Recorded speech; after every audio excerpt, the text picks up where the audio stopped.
Are you tired of your hard-earned money going to your landlord? Well, let's turn that frustration into freedom. Today, we're going to be answering the question, how can buying a home help build wealth?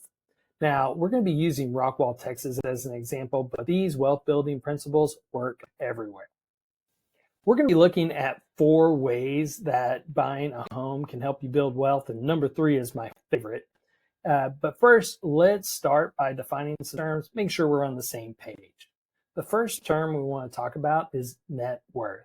Now, the technical definition of net worth is an equation. Net worth equals assets minus liabilities. So in personal wealth building, that is your, another way you might hear that phrase is net worth equals what you own, OWN, minus what you owe, OWE. So what are some example of things that you own? You might own your car. You may own a house already. You may have a savings account, a 401k, versus what are some things that you might owe, OWE. Maybe you owe a car loan. Maybe you owe on a mortgage on a house. Maybe you have credit card debt, or maybe you have student loan debt. Those are all things that you owe. Now, when we're talking about net worth, we're talking about everything that you own versus what you owe. But when this next definition, home equity, it's similar, but we're specifically talking about your home.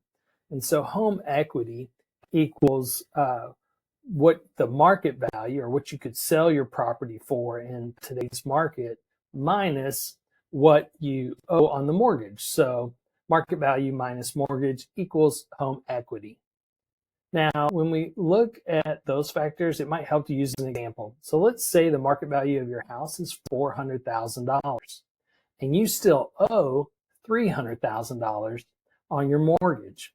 In that case, your home equity equals $100,000, and that's a positive number that will end up contributing to your net worth.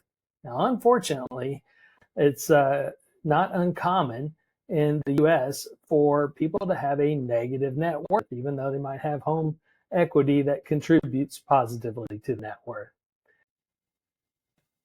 Now that we're on the same page around some terms, let's look at 4 ways that you might build wealth by buying a home. All right, so the first way that you might build wealth through buying a home is through hidden savings. Some may call this forced savings. The example I'll give you is when you are making a rent payment, the entire amount for your housing goes to who? Goes to your landlord, right? That does not contribute to your net worth, does not contribute to your home equity in any way. In contrast, when you have a monthly mortgage because you bought a home, a piece of that, the principal, is actually going to pay down the amount that you owe. And that amount that you owe, as it's paid down, it increases your home equity. And as your home equity increases, that can increase your net worth. Now, there's other factors that go into your mortgage payment. And quite frankly, in the beginning, those are larger. We have a whole video on PITI. You should check that out. You can also pay extra principal if your loan allows it without penalty. I definitely recommend it, assuming your budget and loan allow it, because that will accelerate your equity building up. Now, the second way that you can build wealth through buying a home is appreciation. What is appreciation? That is the tendency of your home value to increase over time. Now, when you buy things, oftentimes those things will decrease in value. And if you still owe money on it, they still might decrease. A car is a good example of that. It's a depreciating asset. Most times when you buy a car, you drive it off the lot, that value drops right away. You may actually owe more, and that's where you can get into negative net worth, right? However, with a home, there's a long track record of properties or real estate in general appreciating over time. Now, it is a market. There are ups and downs. So any particular snapshot, you might see that the market's down, but we have a long history showing a standard appreciation of around 4% pretty consistently. Now, if we use that 4%, how's appreciation work? Let's say that your home this year is worth $400,000. And if we just use that minimum appreciation, the past few years, some properties have appreciated in excess well over that. In the last year, things have been a little more flat, at least here in Texas or in my local area. However, you've got a $400,000 house, and we just use that 4% rate. That would be 4% of 400,000 is $16,000. Well, now your property might be worth $416,000 just 1 year later. Now you've been paying down your mortgage, right? And that's what we talked about earlier, the forced savings. That's $16,000 extra dollars that will contribute to your home equity and also feed up and contribute to building your net worth. Now, a third way that you can increase your wealth by buying a home is my favorite, and that is sweat equity. What is sweat equity? That's essentially applying effort and or money to increase the market value of your home. And you can see a lot of different examples of this. Oftentimes, when you're going to buy a home, we really just desire to walk in, not have to do anything, and be able to, they call that turnkey, right? The property is turnkey. However, if you are able and you have the insight, you can see the potential of a property, that's a great way to increase market value by putting a little extra effort. What are some examples of this? Some examples might be you're particularly handy and you see some small fixes and you can do those on your own at low to no cost. Or maybe you are trained in an area. So maybe it's got a bad AC and that's bringing down what the property will sell for, but you own an air conditioning company, right? If you're able to go in there and at a reduced cost increase, improve that property, put in that air conditioner, that's going to improve the market value of the property. Flooring, carpet, and I'll give you an example.